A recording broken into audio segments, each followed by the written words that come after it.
past perfect tense. This is an advanced tense, guys, past perfect tense. So we're gonna talk about all about past perfect tense here, and the meaning of past perfect and the uses of past perfect and the formula for past perfect. So we're gonna talk about all this in this video, guys.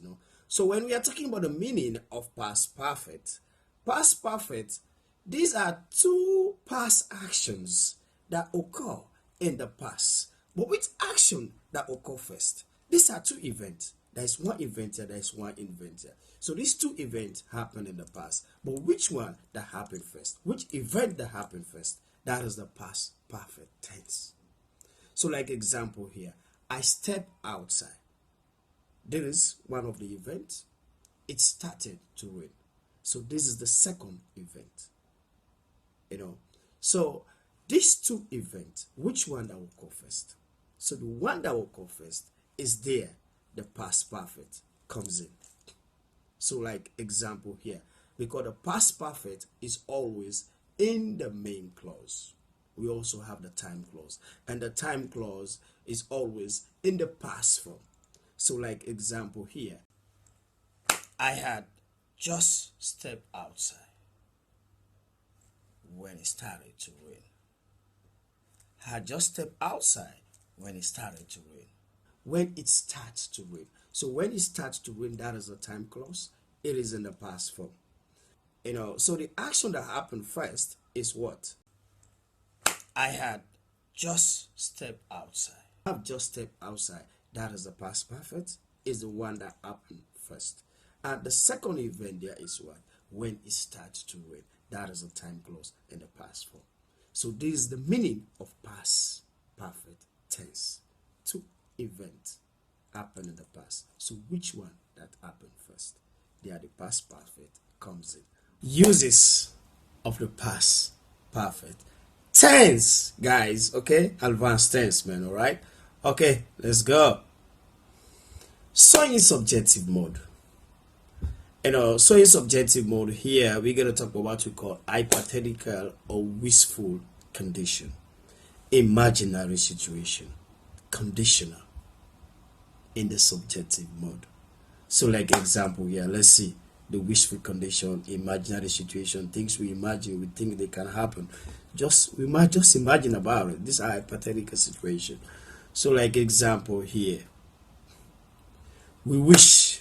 So we wish is in the subjective mode. All right.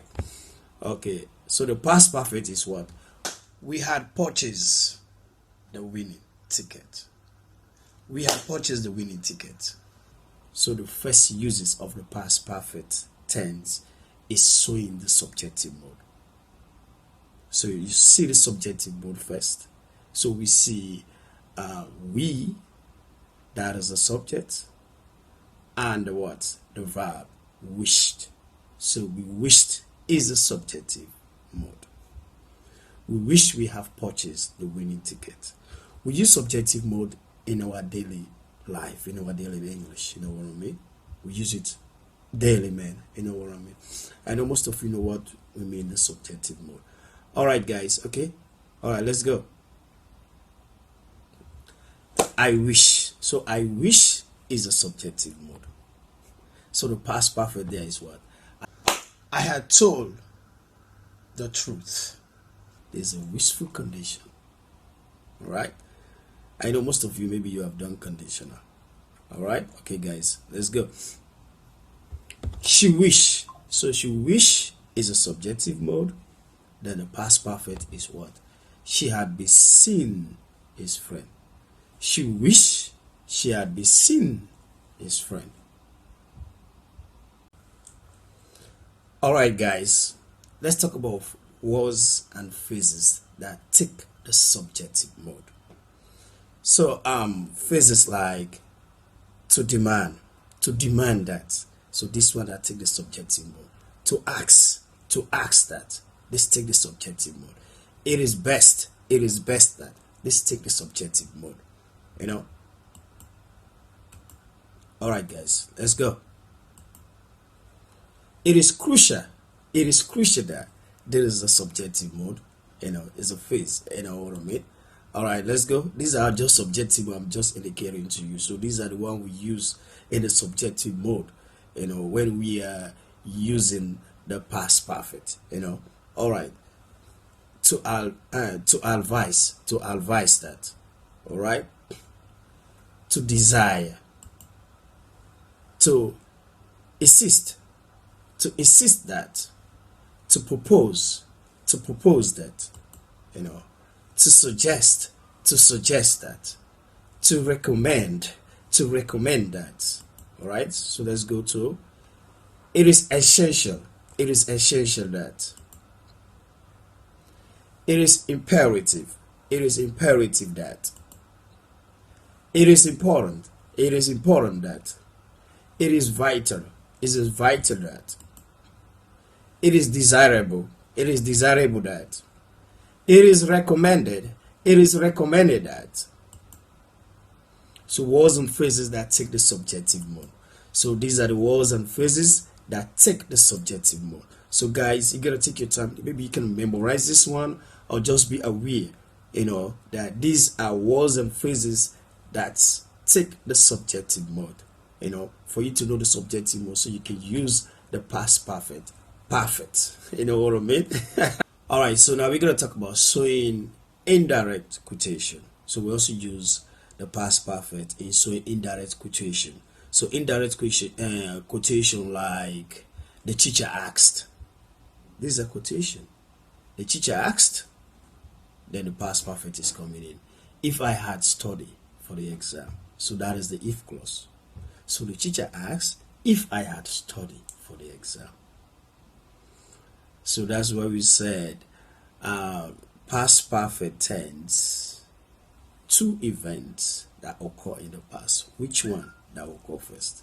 So here, if you gotta see here, the action, the event that will go first is what? It is the teacher asked. So the second event there is what? If I had studied for the exam. So there is using it in indirect quotation. The teacher asks something that somebody said. It's indirect quotation. All right, guys, let's go. The usher reminded us that. So the usher reminded us that. So there is the what? This is the quotation. So the past perfect there is what? We had paid for different tickets. Okay, guys, let's go. The boss said that. This indirect quotation. Somebody said it. The boss said that. All right, the past perfect is coming in now. We had done a wonderful on the presentation. We had done a wonderful on the presentation. So there the past perfect comes in. So the boss said that. So that's why we said showing indirect quotation. We use the past perfect in showing indirect quotation. So all the direct quotations here, they are what? The teacher asked, the usher reminded us that, the boss said that. So these are the indirect quotations, something that somebody said, not you, not directly to you, but somebody said it. So that we call indirect quotation. All right, guys, let's go. Number 3, showing what happened before a specific time. All right, guys, let's go.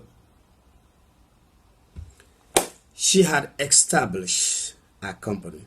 That is the past perfect. So when we are talking about specific time, we are talking about the past simple. All right, so the specific time they are going to be before 2:05. So before 2:05, that is the past simple. So that's why we say past perfect. These are two events that occur in the past. Which one that will go first? There, the past perfect comes in. So she had established a company. That is the past perfect. So the past simple there, what is the specific time? Before 2:05. All right. So that's also showing what happened before a specific time. And the specific time there is the past simple. All right, let's go. He had never played basketball. that is a past perfect, specific time, until last week. So until last week, that is a specific time, the past simple. So which event that will go first? He had never played basketball until last week. All right, guys, let's go. They had gotten engaged. Past perfect, specific time. What is the past simple? Before last year. Before last year, that is a specific time.